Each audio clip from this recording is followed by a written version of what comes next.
I'd like to ask Frank Brown to come up to help with tag team this moderation with me. Frank's got information that I believe will be of value to everybody in the room on where the Guardians Initiative is at. Just to give a brief history of Guardians, obviously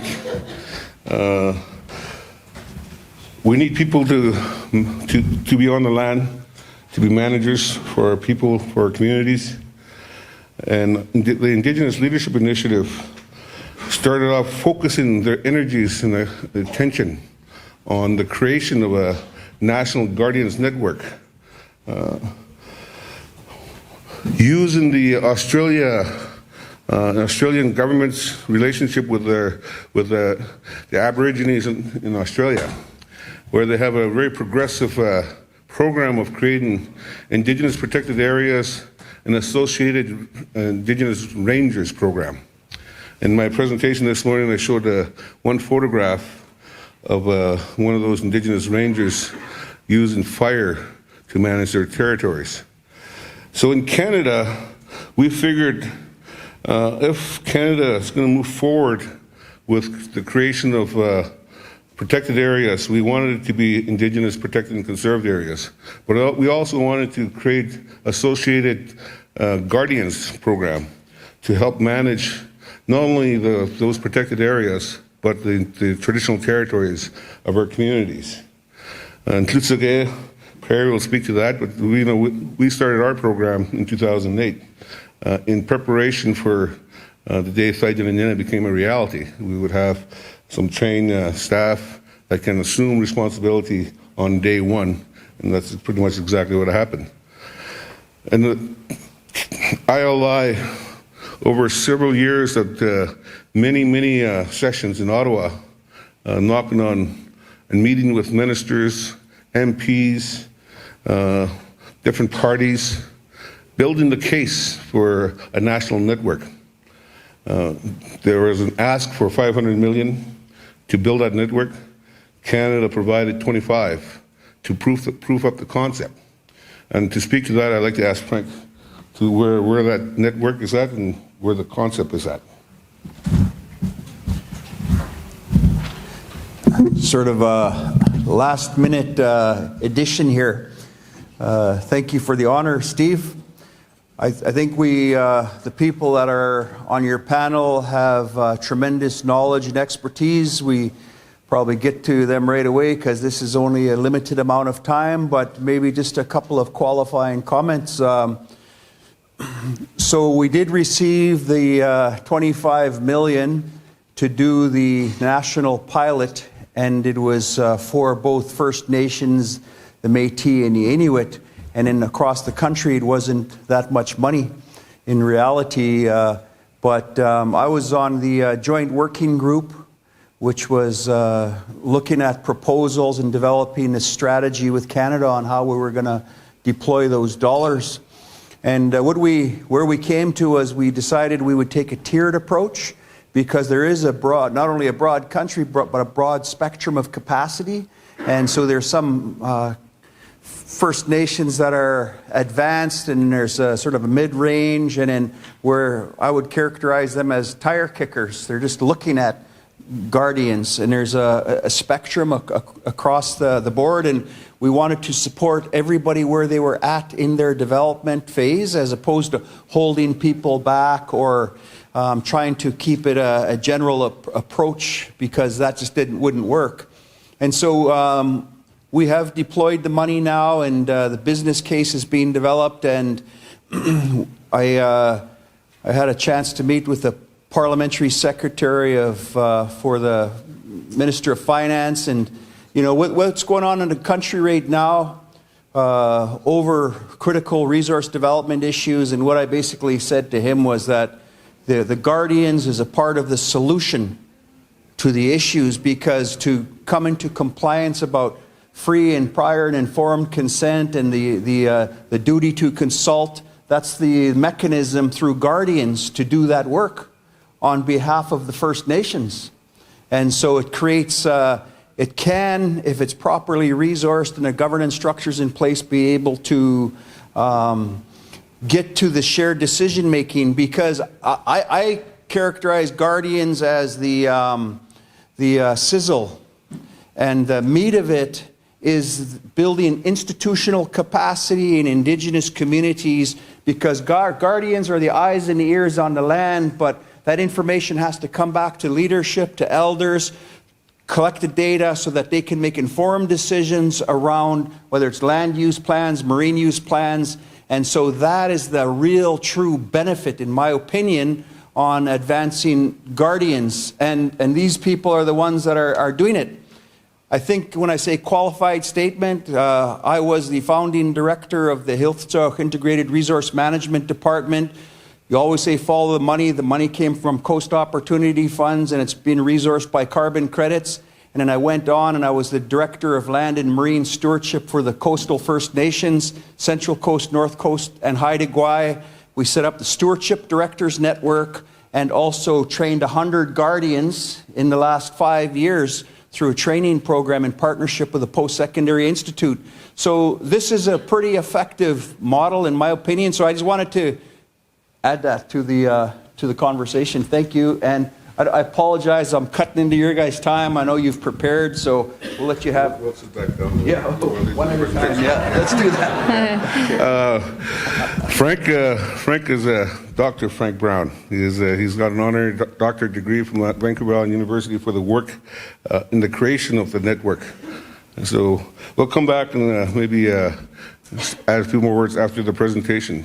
So as Frank's indicated, Vancouver Island University does provide training for the coastal guardians. Think about Aurora College and Guardians for the Boreal training opportunities. Okay. Yeah, that it is a transferable model, and I think we could say that we want to support what's going on in the rest of the country. That's an Indigenous value to share, and yeah, good luck, guys. Okay, so the first speaker is Dene Holtby, the Coastal Stewardship Network. Do you want to speak there or up here? It's up to you. I will give you a thing to click. Can you hear me? No. Turn it. Press it towards green. It is green, but I'll try this. Okay, how about now? That's better. Good. So just press. Great. Click forward. Okay, thanks so much. Well, I think Frank, you've done a great job of the introduction. I could probably just walk off the stage now. I feel like you've said everything. No, I'm really happy to be here on Yellowknife, Dene First Nation territory, and really happy to speak about Coastal First Nations and the Coastal Stewardship Network and the work that has been happening in the many stewardship offices over the last number of years. My name's Dana. I work as a training coordinator, so I'm super eager to speak to some of the things that Frank was already mentioning around the training programs that we run. But what I'll do is just give you a little bit of an overview of what Coastal First Nations is and the stewardship offices and the spread of work that's happening on the ground, because I will say there is a lot of it. It's very varied. People are working super hard. And once I've spoken to it at a regional level, I'll pass it over to Doug, who can speak to it from the perspective of the Guardians in the Kitasoo-Xai'xais territory, because they are doing a lot, and they're doing a lot of really interesting things. And yeah, you guys are just getting it done. So a little bit about CFN. Coastal First Nations Great Bear Initiative is an alliance of 10 nations along the coast of BC, on the central coast and the north coast, as well as Haida Gwaii. So you can see the nations on the map there, with the exception of the Kikatla Nation that's located up north near Metlakatla, that's just recently joined the network. A little bit about Coastal First Nations and the Coastal Stewardship Network and how it all comes together. The Coastal Stewardship Network is one of the program areas of CFN, and it's really the network of the stewardship offices of the member nations of CFN. So those stewardship offices comprise stewardship directors, like Doug, the Coastal Guardian Watchman programs, and the many other things that they're doing. And myself, I work for the CSN team down in that bottom corner, and our work is really to support all the things that are going on in those stewardship offices. So we have a program manager, a regional monitoring system coordinator, and data analysts, and I'll speak to these 3 different areas a little bit more. Myself as one of the training coordinators, and we also have a communications coordinator to help share out the stories. But we really get our direction from a few different places. One is the board of directors of CFN. That board of directors is made up of elected chiefs from the CFN member nations. And we also get direction from the Stewardship Directors Committee that Frank mentioned, that Doug sits on. And we also have a newly created technical advisory committee where more operational staff come together and we sort of discuss the nitty-gritty of making the stuff actually happen. So I'll say that the Coastal Stewardship Network really comes together to work in that coordinated way, and the primary goals are to increase capacity in stewardship, but also to increase the authority of nations to govern their own territories. So my favorite thing to talk about is, of course, the Coastal Guardian Watchmen. They are the eyes and ears on the land and water. They're the folks who are out there patrolling their territories. And I'll say that our network, the Coastal Stewardship Network, it started in 2005 as the Coastal Guardian Watchmen Network, and the name changed in 2011 to reflect a broadened mandate to not just be about guardians, but about the stewardship offices. But the core of our work often is really related to the guardians and the work that they're out doing there. So they work for their nations, they're hired by their nations, and the guardians are all trained technicians. So they do just a huge amount of work in different areas. A lot of it has to do with researching and monitoring, but they increasingly educate and do outreach work. So there's, if you're on the Central Coast, if you're in Kitasoo territory, there's a huge number of sport fishers that'll be in that area, tons of tourists, and the guardians are often the ones that they first encounter when they enter into territories. So they learn about the territory, they learn about the laws of that territory, and the guardians work to make sure that they're following them. So they're incredibly important and increasingly important, I would say, to making sure that those land and marine plans are really implemented. And I know when they were organizing this session, we were asked to speak to some of the struggles, and I'll say that a struggle that I think most of the Guardian teams face is that there's just so much work that needs to get done, and a lot of that does get placed on the shoulders of the Guardians. So from any given day, they could be out there, doing scientific monitoring research in collaboration with the university, and then the next day they might get called out on a search and rescue mission, or there might be an entangled whale in the territory, or in very unfortunate cases, an oil spill. So guardians are called upon to do a huge myriad of things, but yeah, I'm just consistently impressed by the professionalism of the guardians and how hard they work. They're out there patrolling, they're doing the hard work. A little bit about our funding structure. I'll just speak to this very briefly. It's been mentioned before, but there is a little bit of a difference between the nation level and the regional level. So at the nation level, it's been spoken about a bunch today, but there are carbon credits that are administered through coast funds and through coastal First Nations.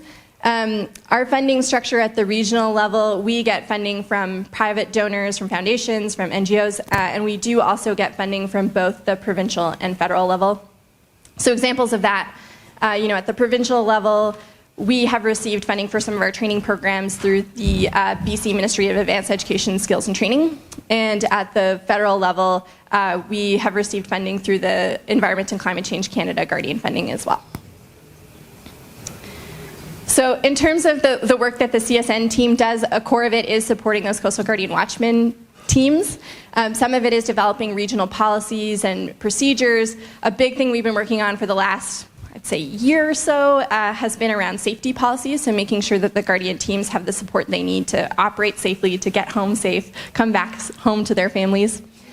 We also produce outreach materials, so Guardians get brochures they can hand out when they're in the field. They have nice spiffy uniforms, and they have flags that fly in their boats as well, so that they're easily identifiable. We also do work to support the planning in those offices, so we'll go and meet with the stewardship office and the Guardian teams and help them with their strategic planning for the year or getting ready for the season. And of course, we do things like raising awareness about the Coastal Guardian Watchmen, which is part of why I'm here today.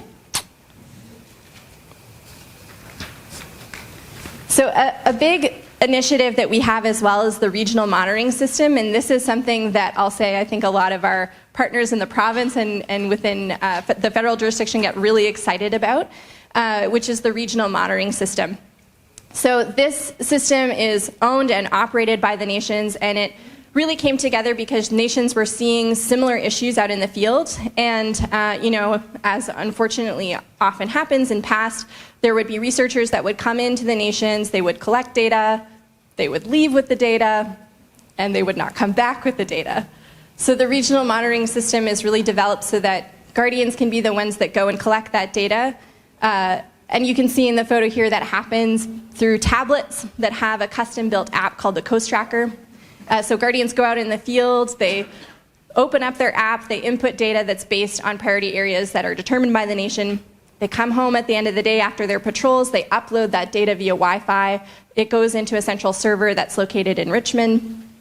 And then the guardians or their managers or their directors can go via the web portal and access that data. And I'll say a big thing that we're working on right now is really digging into the data analysis. The guardians have been out there for a number of years. They've collected a huge amount of data. So right now, our regional monitoring system coordinator is like very busy. She's in the depths of weeding through all the data to make it a little bit more accessible and a little bit more readable so that it can really feed into decision-making processes. So again, the key there is that that data is owned, it's governed, and used by the nation so that they can make decisions in their own territories. Okay, my favorite thing to talk about, the training programs as the training coordinator. We run a whole bunch of different training programs in different areas, but the core training program that we've been running for the last number of years is the Stewardship Technician Training Program. So Frank has already mentioned this, and Frank was quite key in the creation of the Stewardship Technician Training Program. Just within the CFN Nation, we've had over 50 students go through it, and there's been other students go through it from the Nawakolis Nations, and the training program is also spreading through other nations as well. Yeah, over 100 have been through it, and I think that number is probably going to be higher by the end of this year too. So this program is considered kind of our core training program for the Guardians. It was built in collaboration with Vancouver Island University, and it's a 2-year program where students go through in a cohort. They take 14 different courses. They get 5 industry-recognized certificates. They get university transferable credits. They get a huge amount of technical knowledge by coming through this program. But what I think is probably more important, the sort of big lesson and big thing we've seen through this program, is that it has just a huge impact on the students that participate. This program has really been the bread and butter of my work for the last 2 years. I've been in the classroom with these students, and it's incredible to see the transformation that they go through. If I had more time, I could spend all day telling stories of the experiences that students have had, but I'll just share that a thing that I've heard over and over from graduates of this program is that not only have they found a sense of family within the cohort that they participate in, but many of them have really found their voice, and they've found their place as stewards of their territories and as leaders in their community. So I really can't undersell how important these training programs have been in building capacity, but in really just like building the spirits and hearts of the students that participate. So right now we're actually undergoing a big evaluation of that program with the help of Ecoplan International. So this is my pitch to all educators in the audience. I'm really, really keen to learn about best practices, particularly for land-based education programs. So if you have thoughts on how to make things better, please come find me. I would love to talk to you. And then I'll also just add that we do develop custom courses and workshops in a number of other areas as well to support the stewardship offices. An example of that being we had a project management training that happened this January for management staff in the offices. Another component of our work is really around networking and collaboration. This is also really fun stuff. We have an annual gathering every year where the Guardians come together from all of the member nations. We're going to Clemtu this year. Very stoked about that. We also have monthly conference calls where Guardians call in and share what's going on in the field, and we often bring in experts to sort of share or allow for learning in the slower months. We coordinate learning exchanges. This past summer, we had Guardians from Arctic Bay and Nunavut come to Bella Coola to do an exchange with the New Hawk Guardians. That was really wonderful. And of course, we provide support to the Stewardship Directors Committee and the CSN Technical Advisory Committee. And finally is that piece of sharing stories. Our communications coordinator, Fraser Loss, works very hard to help share out the hard work that the Guardians are doing. The stewardship offices and the Coastal Guardian Watchmen are doing really innovative things, and the programs are constantly growing and changing. And it's really wonderful to be able to share out the strength and real vitality of these programs as well. So it's a wonderful thing to be able to share out. So I'll end it there and pass it back over to Doug, but thank you so much, and yeah, educators in the room, please come find me. Okay, thanks very much, Dana. So we're going to do questions at the very end of all the presentations. So the next presenter is Doug Neasloss.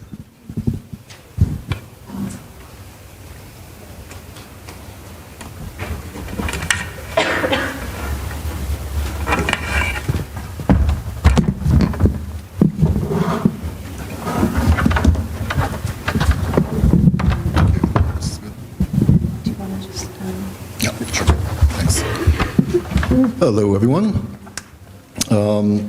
First of all, I just want to acknowledge the host nation. Thank you for allowing me to be here and share some of my work. And also Tanya and Steve as well for the invite. So yeah, my name is Łutsël. My other name is Doug Neasloss, and I work as a stewardship director. I have a long background in tourism, which I'll talk about tomorrow. But I also have worked as the elected chief for a better part of 8 years, and I just finished that sentence about a few months ago. So now I'm just focusing mostly on stewardship. So a bit about my community. I come from the central coast of BC, which is kind of right in the heart of the Great Bear Rainforest. Very small community, about 350 people, and home to the Kitasoo-Xai'xais.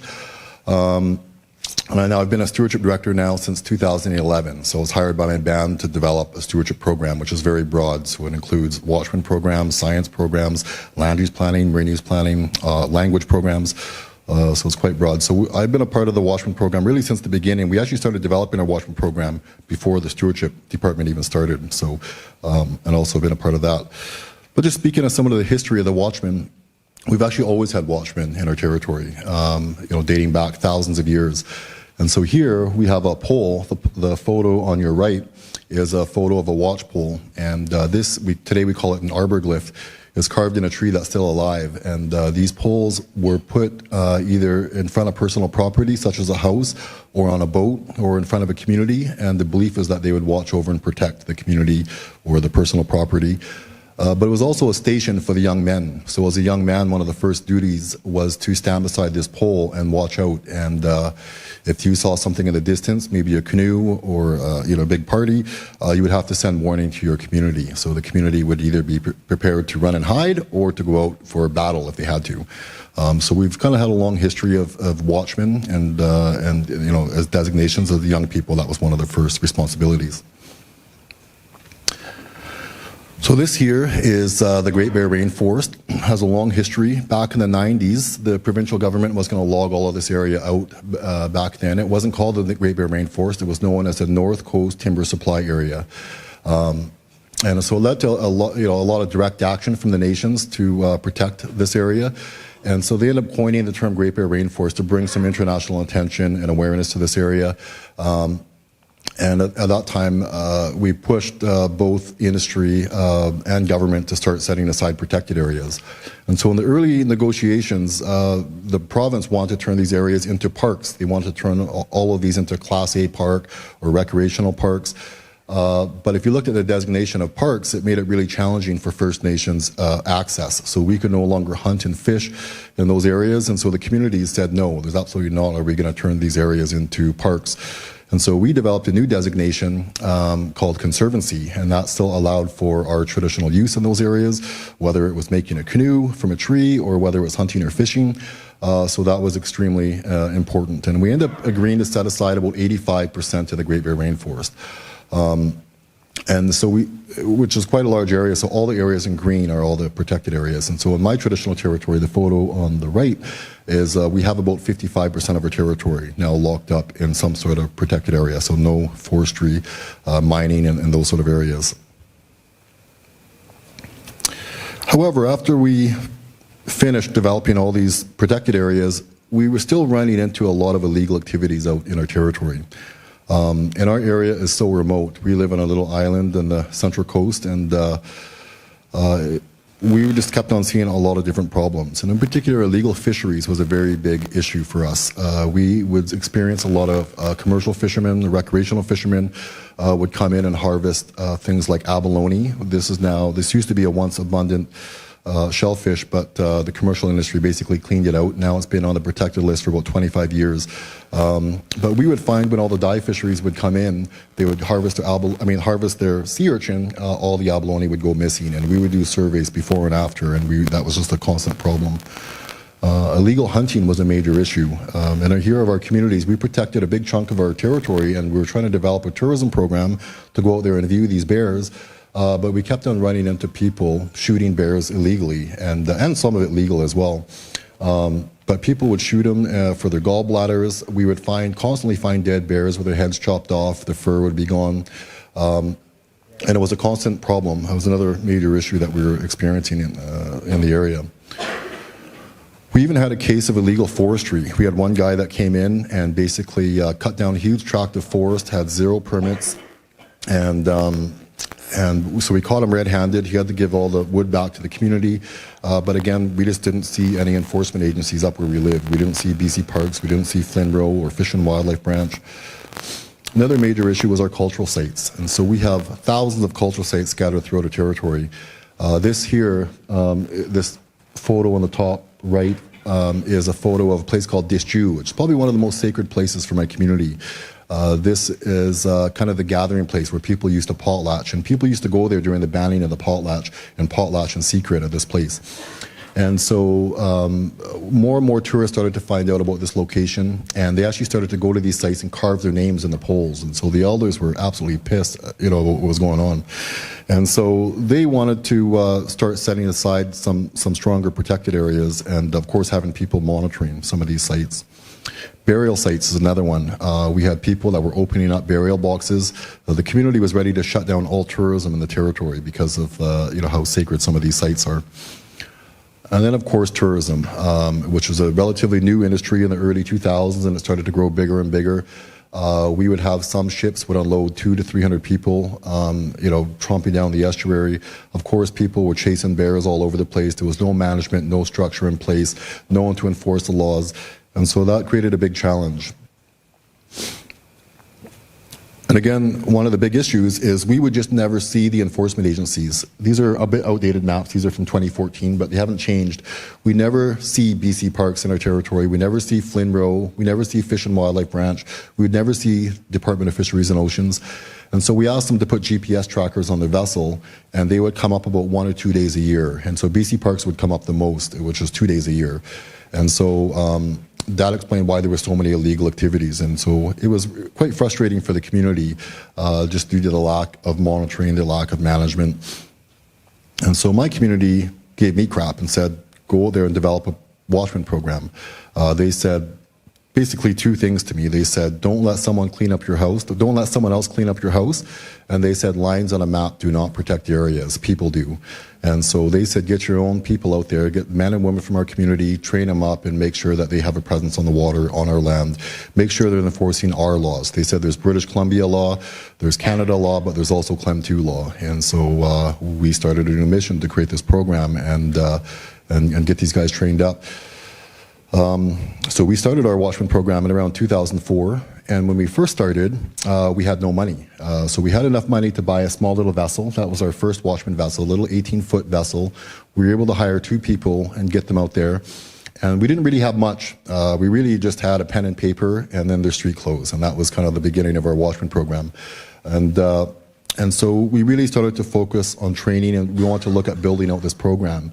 And so in the early days, I remember we met some guys from Australia, and they had one of those Palm pilots at the time, and that was their data collection, which was really neat. And so we wanted to learn a bit more about the data collection. We knew we wanted to collect more data, and so we basically flew over to Australia, got to learn about their model, and we took that back into our communities and started to develop the database on what we wanted to collect data on. And then we basically started using the Palm pilots. And so we would collect data on all the vessels, whether it was commercial vessels, recreational vessels, on bears, on crab traps, prawn traps, basically everything. And when the guys would get back to the office, they would upload it via Wi-Fi. And as a manager, I could go online and I could see exactly where my staff have gone, what data they've collected, and that's been extremely valuable. And other areas outside of that. So we're using some of that data for our negotiations with DFO on the crab fishery, for instance, and now we're setting aside food fish areas for our community. So there's a lot of valuable applications in which you can use the data, but that was extremely important. Again, we still had to look at a few things in around permitting and funding. And as a manager, that's kind of our job, is to kind of provide those tools for our watchmen to make sure that they can exercise some of these things out there. And one thing we always want to do is kind of expand our watchman program. Anyways, we wanted to look at the way the system was, and we want to go look at what sort of permits are out there. And we found out pretty quickly that BC Parks had their own park permits that they would give out to all the tourism operators that would operate in our territory. And that was kind of their rules and regulations. They would also charge a park fee, and that park fee would just go into general revenue for the province. It doesn't go into any increased management in our territory.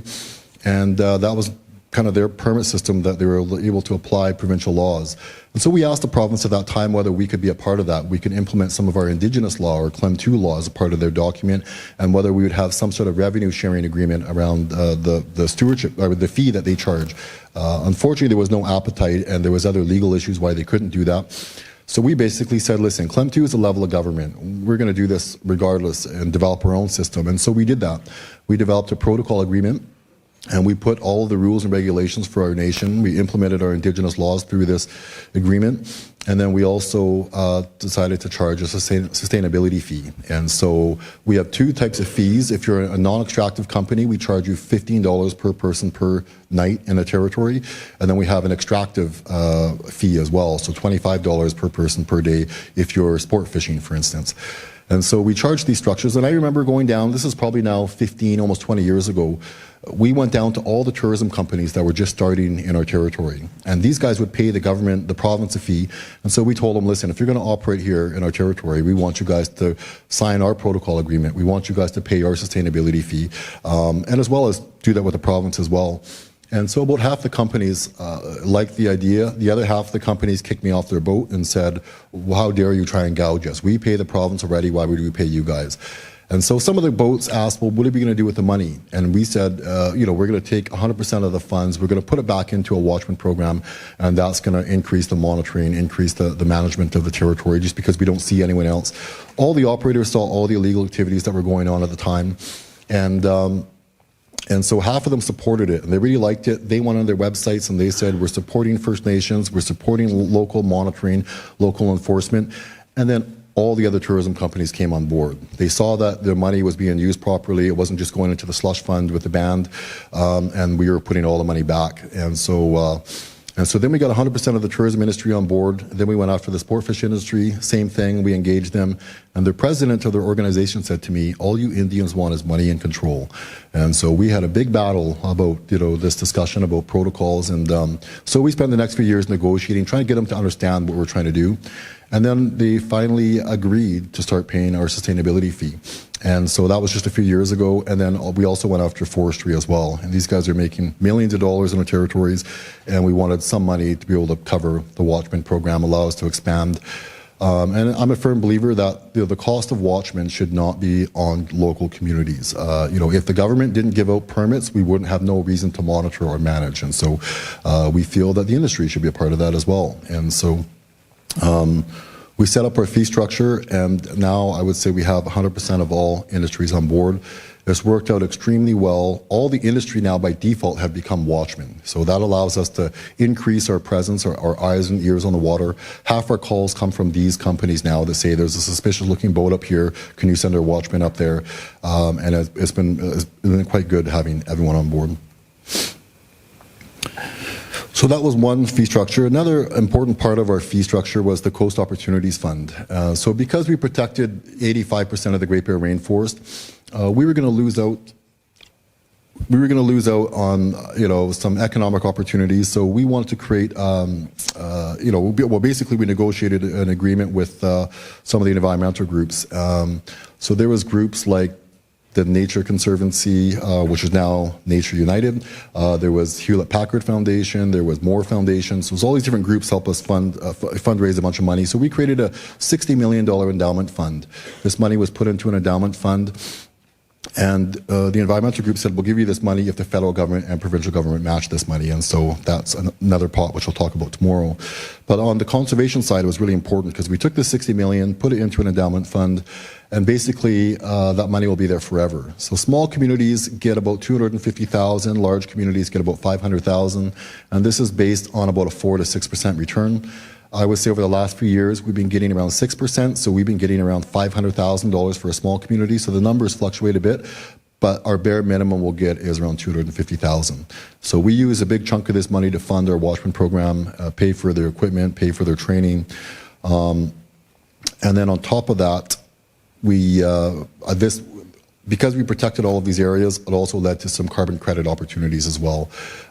So because we protected 85% of the Great Bear, those trees are doing something good. They're sequestering carbon, they're releasing oxygen. You can measure that, sell it. That also was used in our Watchman program, so a big part of our expense. And we also have an economic fund, which I'll talk about tomorrow. So.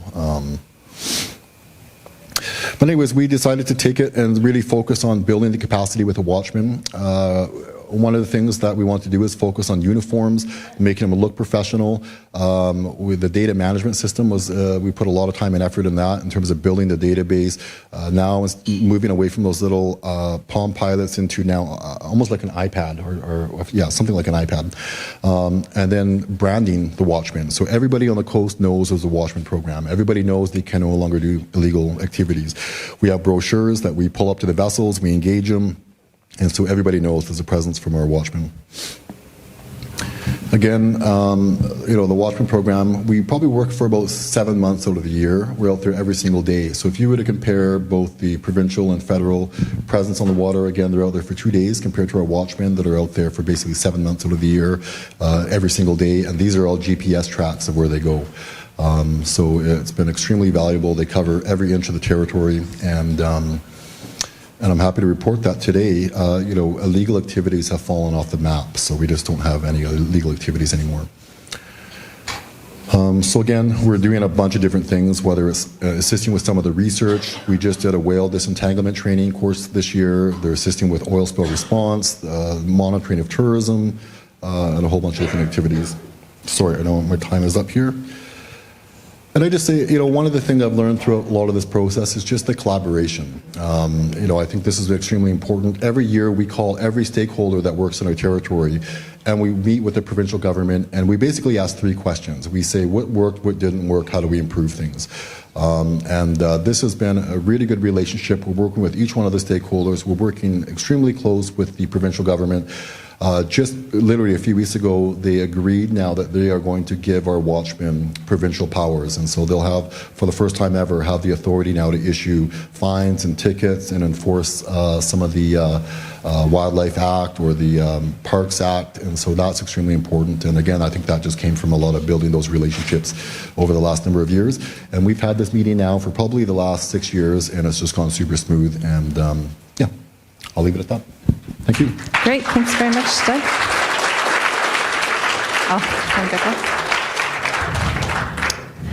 Okay, thanks very much for that. That was a great presentation. And next is Dahti, Tsetso, and Mike Lowe. So I'll just put your pictures on here. Yeah.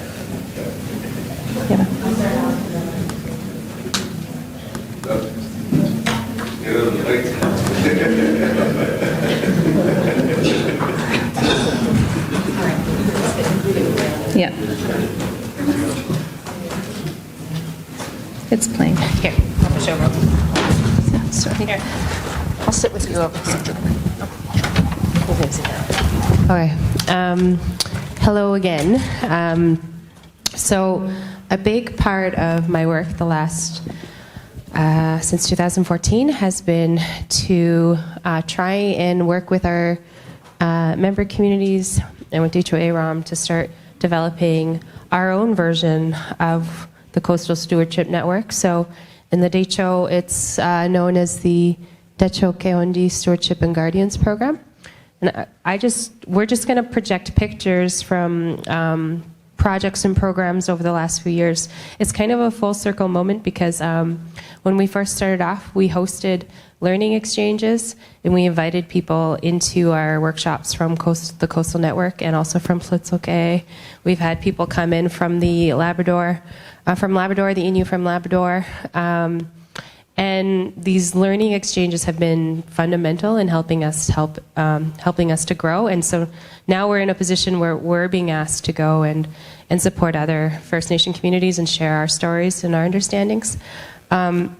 So what we started talking about at the regional level in 2014 was in response to protected areas. And the conversation was, how can we start working to implement stewardship from the Dene perspective? I think at the time I said, what does conservation mean from the Dene perspective? And we started off relatively small. We started on a on-the-land workshop outside of Sambuk A, outside of Trout Lake. And we had just a small group of people come together to talk about this new question. And over the course of a year, it kept growing. The conversation kept growing. More communities started joining the conversation. And what came out of it at the end was a vision for Dene-led stewardship. And it was, we titled it Dehcho, which means taking care of Dehcho. And what the region wanted to see was programs that were led by communities, led by Dehcho Dene, that implemented taking care of the land based on Dene laws, Dene values, Dene principles, that strengthened Dene language, and that supported youth and elder mentorship. And as we started to learn from other communities, we started to learn about the power of those guardian programs. And so after a year or so of doing this work, we started asking the questions, what about guardians? Could we, should we, what do you guys think? And the response was, yes, we should. We already are, and let's find ways to formalize it.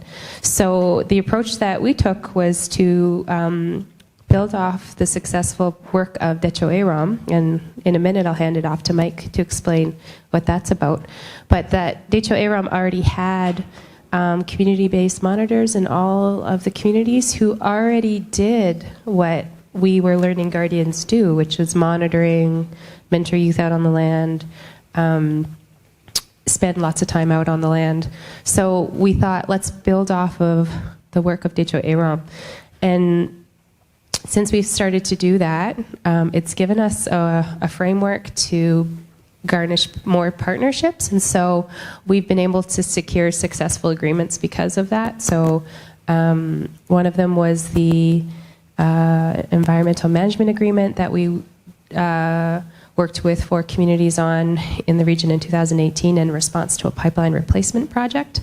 There's a picture of some guardians on that work. And then the other one was the ADEGI agreement that I spoke about this morning. So the program itself has given us like a vehicle to work towards finding resources for this work, because one of the things I realized quickly once I was tasked with trying to help build this program is that we had no resources for it. And so I think at the beginning, you made a comment, follow the money. If you followed our money trail, you would end up in Never Never Land. It's ridiculous. Trying to build these programs from scratch with no resources. So we helped support the Indigenous Leadership Initiative when they were lobbying nationally. We lent our voice to their cause. So we were grateful and happy when there was some seed funding. I mean, 25 million isn't at all close to 500 million, but it's something.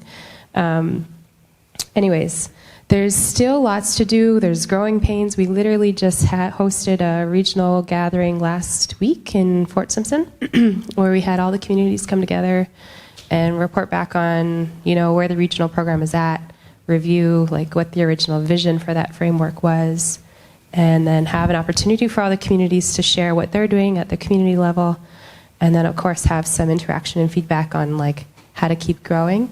And there's still lots that we're not doing perfectly. There's still lots that we need to do, and so it's still a growing process. But I remember when we first started and having somebody from the Coastal Network in our community and asking them, like how long did it take you to start, and when did you start, and how long did it take you to get somewhere? And I think his name was Ernie. I can't remember Ernie's last name. Yes, Ernie Talio. And I remember he said, I started like 5 years ago. I was like, whoa, 5 years ago? Okay, that's manageable. We could get somewhere in 5 years. So it's 2020 now. It's been 6 years, and we've gotten somewhere. And so those learning exchanges have been so valuable because it helps us build capacity, it helps us learn from others, and it helps encourage us to keep going, because sometimes it's, like I said, it can be very difficult to do this sort of work. That's a pretty broad overview of some of the stuff. Not going into too many nitty-gritty details, but I'm going to hand it over to Mike. Thanks, Dahti. Good afternoon, everybody. I'm going to talk a little bit about the Dehcho AAROM program, which is very proud to be a part of the Dehcho KOD and also in the creation of the Dehcho Guardians program. So the Dehcho AAROM program has been running for about 10 years and was originally a program to manage fish and aquatic resources. It's actually a DFO-funded program. And we went and stuck with the AAROM name, so now we're stuck with it forever. But in the Dehcho, there's the fisheries is subsistence-based pretty much. It's all food fishery. And a lot of the other AAROM programs dealt with large-scale commercial fisheries in the millions and millions of dollars. So we had to take a different approach to manage these fisheries. So in the beginning, we had many community meetings, gatherings, fish feasts, fish fries, anything you could do to get people together to discuss what kind of concerns and priorities they had in their traditional areas. So with each First Nation, not at a regional meeting or a meeting held by an NGO, but with each community. And after that, it was clear that we asked them, what they wanted, and what they wanted was that Indigenous people were the best conservationists and the best at managing resources, and that they wanted their people out on the land to be the eyes and the ears. So this formed the basis of our mission statement at the time, was basically to have more Dene people on the land managing fish and aquatic resources. So that was at the beginning. So it was just purely fish and water. And to get these people out on the land initially, we had some funding with our core AAROM agreement. So we got boats for all 9 communities in the Dehcho, and this allowed the land users to get back out on the land. And then it was up to the communities to select individuals that were experienced on the land and that could become this initial round of guardians. And at the time, we referred to them as AAROM monitors, community monitors. And it was just me and George Lowe and some people at the DFN. Dahti was on our first stretch of maternity leave at that time. So we got around, and all the communities, they selected an individual, and eventually it became 2 individuals. And that was 10 years ago, and now 10 years later, each of those programs is now running with those same 2 individuals. And they've received both formal and informal training in both being on the land, safety courses, scientific methods, different monitoring practices, and we've had help from tons and tons of organizations. ENR, DFO has given us money, but we've also, all the community organizations, groups like Tides, all the individual First Nations, they've all jumped onto this program, this initiative, and it's what's brought everyone together. So now these guardians are treated with as much respect in the communities as doctors and nurses and teachers. So people now want to be out on the land, and they want to protect their own land. So I'm getting a little bit off course here with my notes, but so the AAROM monitors, they're all experienced on the land users, and this is the most important qualification, is that they know the land. So and not only that, they know the tradition and the history. So when they're out there, they're the ones that are seeing the slumping shores, and they're seeing fish kills, or water that's not the same color as it used to be, or snow that's different texture. They're seeing all this stuff, and they're reporting it, collecting it, reporting it, and then eventually it moves down the line, and it becomes a bigger concern, and we build the monitoring or management plan behind it, and then we get on it, and then we start building these programs that have really taken off in the Dehcho. So some of them, like in Dehcho, they have a creel survey that they've been doing for over 10 years, and that's actually, the data from that has been used by DFO. We've given it to DFO to lower catch and possession limits. We do water quality work with ENR, so they've supported us for almost 10 years now, and we do all the ENR water work in the Dehcho. We do stock studies for DFO, We do wildlife and bird studies, ecological studies on the Great Slave Lake. We do stream surveys with the cabin program, benthics looking at insects. We have a world-class mercury study that's going on in the Jean Marie River First Nation area, and it's actually gone from a mercury study to a food security study and to getting people back on the land fishing and to reviving those harvest rates, subsistence rates on those lakes that aren't really fished anymore. So it's now turned into a whole community-led program, and that's because of these guardian programs. So these are just, I'm getting a little off here, so I'll end it, but these are just some examples of the work we've been doing over the 10 years, and so hopefully this kind of program goes on forever. Thanks. Thanks very much. I love the enthusiasm up here. Okay, our last speaker on this panel is Prairie Desjarlais. So I'm just going to get this set up.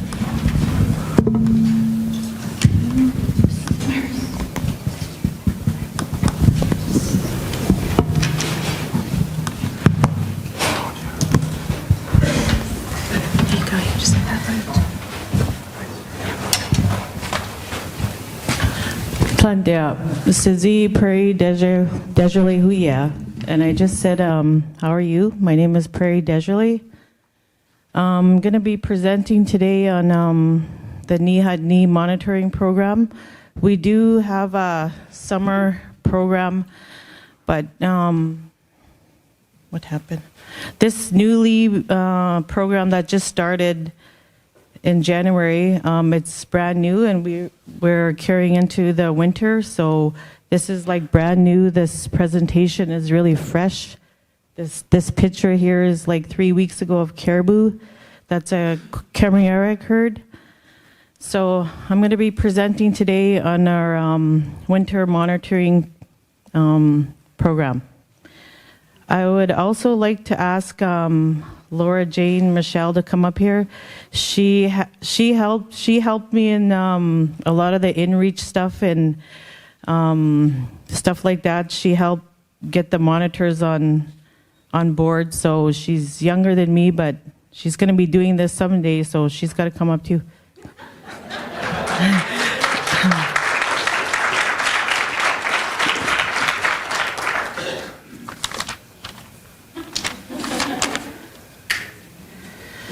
So this is Laura Michelle. She works in the, I work in the Tsetso Nene department. I used to be the Tsetso Nene program manager, but recently we restructured, and now Iris Catholic is the manager, and I run the Ni program full time. Laura works in the wildlife department. She takes care of all the GIS, inReach, and stuff like that, SAT stuff. She trains the monitors, because we all work together. So this picture here was taken in January. I think I already said that. That's a Camerieric herd. I can't really say that name. Really healthy herd, really tasty. The caribou's different. They're smaller. So this is my presentation. So within our program, we have 4 full-time Ni Tsetso Nene rangers. We have 2 seniors and 2 juniors, and then the other picture, that's me and my staff. We just took off 100 miles per hour in January with this program, so we just got the skidoos and the sleighs, and then we got our outfits, and it just really took off. Tsetso Nene is... Oh, okay. The intent of the new program through Tsetso Nene is to monitor and watch the caribou. With the decreasing numbers of the Bathurst herd, we have had widespread concerns for the herd. The caribou has been our main source of food for thousands of years, and we wanted this program to protect the herds and monitor. The program runs from December to April annually because we travel by skidoo and we travel on the ice, so that's why we run during that time. The goals of our new caribou monitoring program is to monitor the caribou, monitor the hunters and their harvest, monitor the Ni cabin and relines, caribou sampling with sampling kits, which we already started with Dean Clough. Practice and promote healthy hunting practices, take youth out hunting and teach them how to hunt respectfully. The monitors also share meat with the local elders and people that can't get out hunting, so it's shared. To monitor the land, animals, ice conditions, and also to report Wildlife Act violations to the local ENR officer. On January 29th, Łutsël First Nation has agreed. The membership in the community had a big public meeting, and they had a vote on the Bathurst herd, because the Bathurst herd, as you all know, is in really serious decline. That's one of the big reasons why we're monitoring. We got this caribou monitoring on the go. So they had a community meeting on January 29th, and the membership voted not to hunt the Bathurst herd for 2 years, and then look at the numbers again and go from there, because we live off the Bathurst herd. That's what we eat, but we wanted to protect and get their numbers back up. The training just started. Like, as I said, we took off 100 miles per hour in January. So I had a trail mark consultant, Beth Keats, come up. She trained our monitors with the InReach and the CP5s. And this gives our staff a chance to document everything and keep in touch through their locations. I actually have monitors that are out in the Bearlands right now texting me on my phone saying, we're here and here, and I'm like running in and out. And so it's a pretty good tool. It also shows where they are and stuff like that. Beth Keats is also developing a toolkit for the monitors. And Laura here is pro on the CP. They have CP3s. Those are going to be, they're not going to exist. So they're going to get into the CP5s. Laura did do some training with some of the monitors. And then we have Dean Clough from ENR. He came with about 20 sampling kits for the caribou, and he gave them a crash test course. And we already have a couple sampling kits that we gave to our local ENR officer just to check the herd and check if there's anything wrong, because we're eating like that Kermiaric herd right now. These are our monitors gearing up for their daily patrols out in the area that they're monitoring. I think this one is in, this is by number 7 Lake by Wolf Creek, which is where they are. They have a tent there. We have a cabin in Reliance, but they have a tent by Wolf Creek, so they can monitor all hunters that are passing through, or just count how many caribous they shot and stuff like that, and the report comes back to us. Mission of the Dene: protect the cultural sites and the natural beauty in the area, welcome, host, and provide interpretive tours for visitors in the area, monitor and document visitor activity, cultural artifacts, and environmental wildlife values, teach cultural knowledge to younger generations. The Dene realized that without formal protection, Tsetso and Dene may no longer remain as it always has been. If this landscape is to remain for future generations to enjoy and use as they have since time immemorial, the Dene must take action. Tsetso, our big boss here, Iris, talked about her for a bit this morning. Within Tsetso and Dene, as you all know, we voted last year on a park. One of the big things on our park was Tsetso, that's our granny. She's actually in the park, and that's where we go every year in August for a spiritual gathering. With that, she played a big role in the whole Tsetso and Dene and protecting and preserving our land. She's right in the park, and now she's going to be protected and will be protected as well, because we go there every year, and this is very important for our people because she's our granny and she helps people that are sick and stuff. So our granny is forever protected now, which has great meaning for the Łutsël Dene people. Also with Tsetso and Dene, a big thing is elders, what they say to us, we listen to them. And another big thing about Tsetso and Dene is protecting and preserving the land for our youth and future generations. The Dene Rangers on patrol. These are the Rangers. Like I said, this is a fresh picture. They monitor the caribou, observe the health of the herd. The Dene Rangers often travel within Tsetso and Dene where local Dene harvesters hunt to ensure the Dene harvesting protocols are followed. Just Dene laws, I guess that's what they follow, because that's how we live, right? Dene Rangers on patrol. These are just some pictures of them on patrol. Dene monitors. They travel like really long ways. They go to the barrens, so they come back and then they give the report to me, pictures, and then now they're just setting up in our community.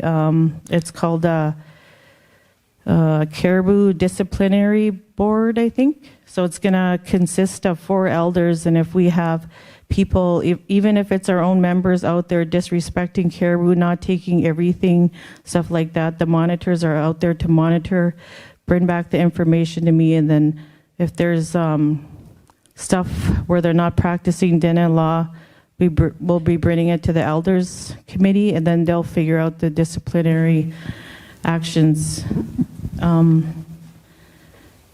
I don't know if I said Ni means watchers of the land in Chippewa. And I would just like to thank everybody that has supported the Tsetso and Dene initiative and the guardianship program.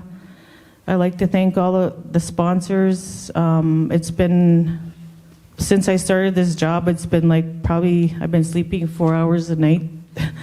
But actually it's better now because we have Iris, so then I could just strictly focus on the Ni program, which is, it's good for me, it feels good. I'd like to thank Steve Ellis. He's one of my greatest mentors. He's been Tsetso and Dene since I started, and I always got advice from him, showed me how to do stuff and all that. I'd also like to thank Steve and Nita. He was our lead negotiator for this, and Larry Ennis, he's not here. But within the Ni program and Tsetso and Dene, the Ni program is always going to be running in the park under Tsetso and Dene. So with that, I had so much written down, but I think like I said, we just took off in January. We do have the summer program, but I wanted to focus on this new program that we started. So I'd like to say Marcy Cho. Thanks, Prairie.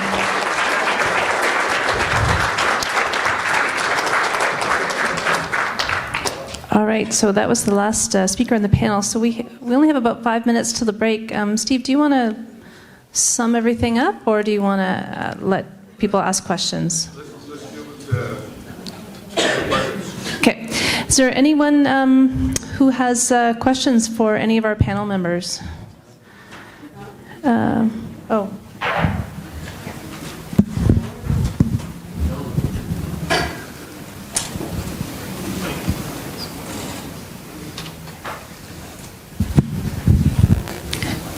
Thanks for all those presentations. It was really interesting. I just have a question, I think, guess for all of the panelists. The first, you talked about a university program and a couple of years, but it was also land-based, and so I'm just interested in how much of the training has been land-based, how much is, in a classroom, that kind of thing, from the different kinds of training programs that are out there. Thanks.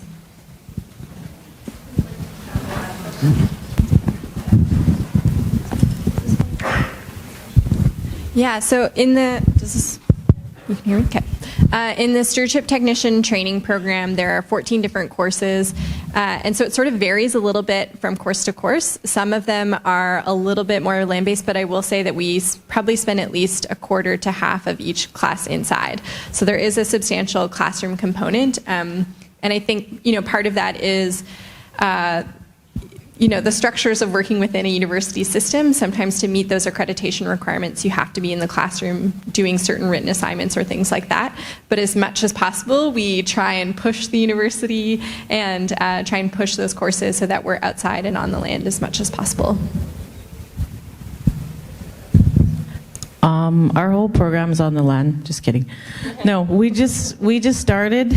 So, with the winter monitoring, we just started. So the two trainings we had with Dean Clough and Beth Keats, it was just for the afternoon. It was just a crash test. And then most of the other training is TK knowledge, traditional knowledge from our seniors.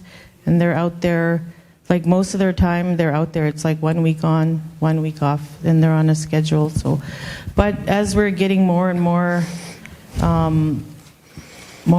like professional, there's going to be lots of training coming up and stuff like that. And it's going to be, with our training, it's kind of different because we have the senior monitors and then we have the juniors. The juniors are good in their gadgets and technology.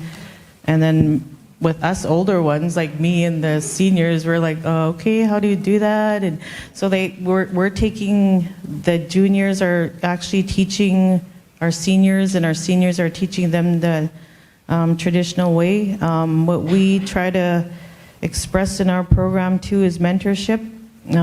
We have a lot of people that haven't been to school, or some haven't been out of the territory. We don't want to discriminate, so we have a lot of people that have TK knowledge, and then we have, it just keeps going on and on. So yeah.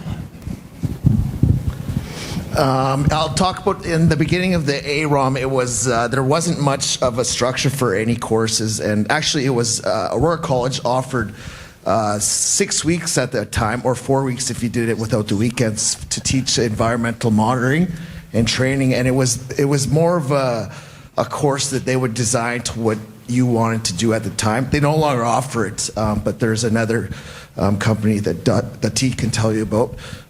But at the time, they would just teach basic things, transferring photos from digital cameras, recording observations, different types of fish sampling techniques, wildlife sampling techniques, just very general stuff. And then the big one we invested in with everybody was the small vessel operator proficiency, and then the Med A3 for working on a commercial boat or any boat. And but both of them are expensive. They were about $25,000 each at the time to run a full course, so that right away would take all your funding away. Since then, we've been working towards getting a more structured course with more everybody having a standardized set of courses. And I'll let Dahti tell you about those, and then so she doesn't get off the hook for free.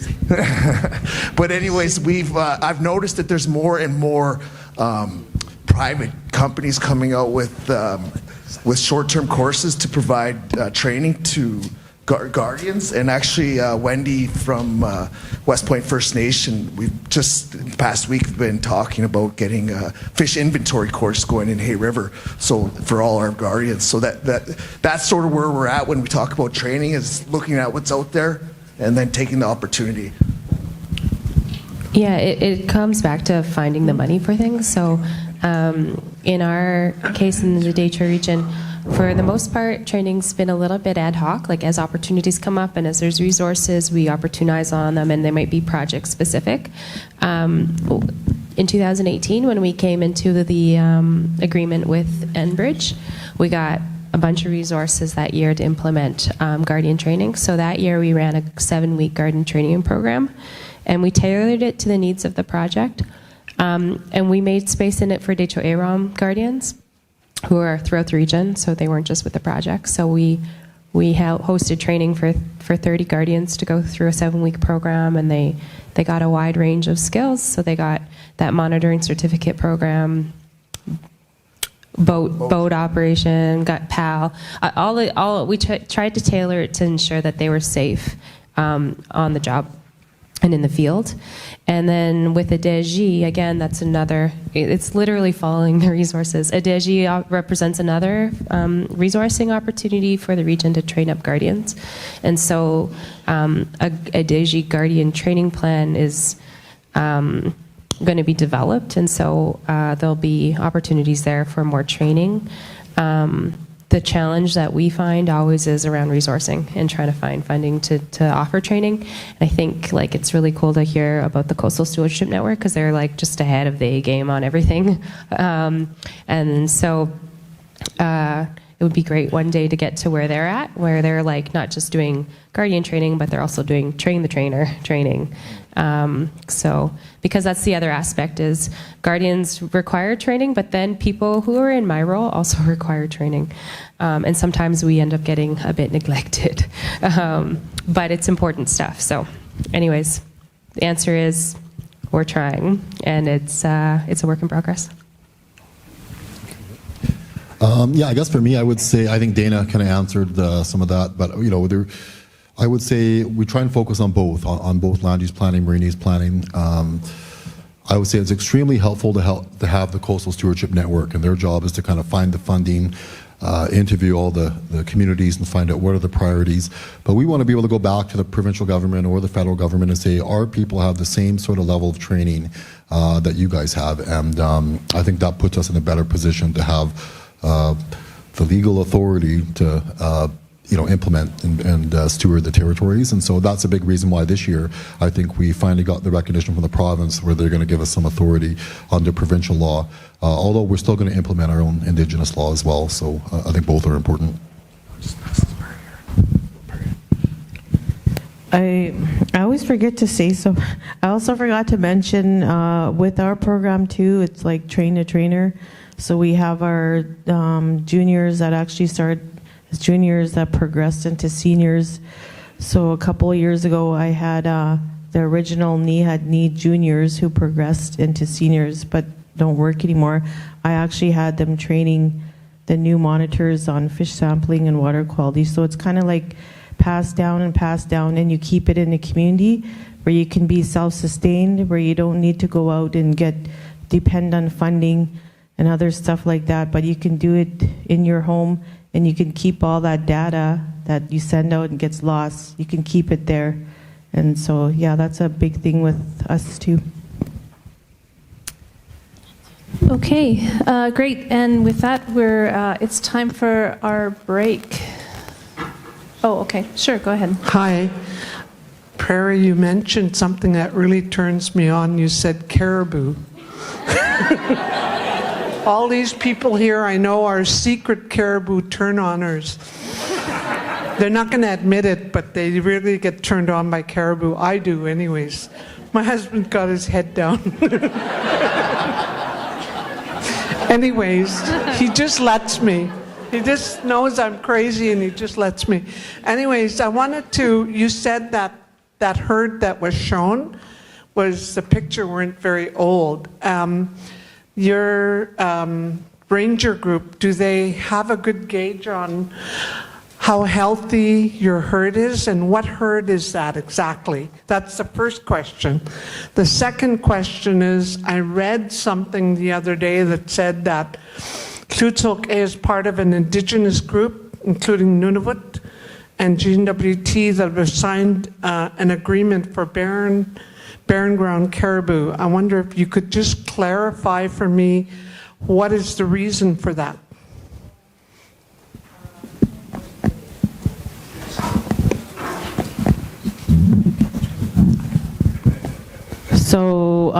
your first question, the Cameriaric, that herd you see on the first slide, that's the Cameriaric herd. That's a herd that comes from way up north. We seen it, I think we seen it about 2 or 3 years ago. 3 years ago. But now that herd came back. They're kind of different. They're smaller, the thighs are smaller, the legs are shorter, but it's really tasty. It's like, yeah, it tastes really good. The meat is like really juicy. And under the Caribou Stewardship Plan, we actually have a caribou lady here that's working for us. Her name is Lauren King. She's a consultant. I'll get her to answer that question for you, Ethel.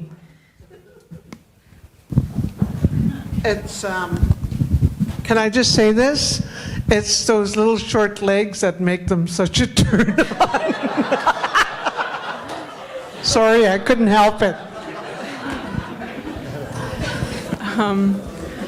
Just to add a little bit to what Prairie was saying, the Łutsël Dene First Nation has developed their own caribou stewardship plan over the last, I don't know, over a year through lots of caribou talks in the community. So this is a plan that was developed by and for the First Nation.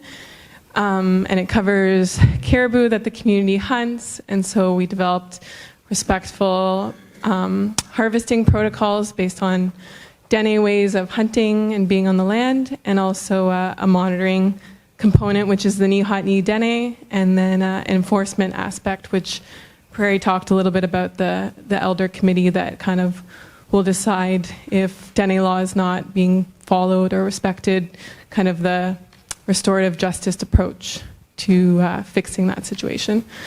So that plan is available, I believe, on Land of the Ancestors website, or you can connect with Prairie and she can give you a copy if you're interested. Okay. Thank you.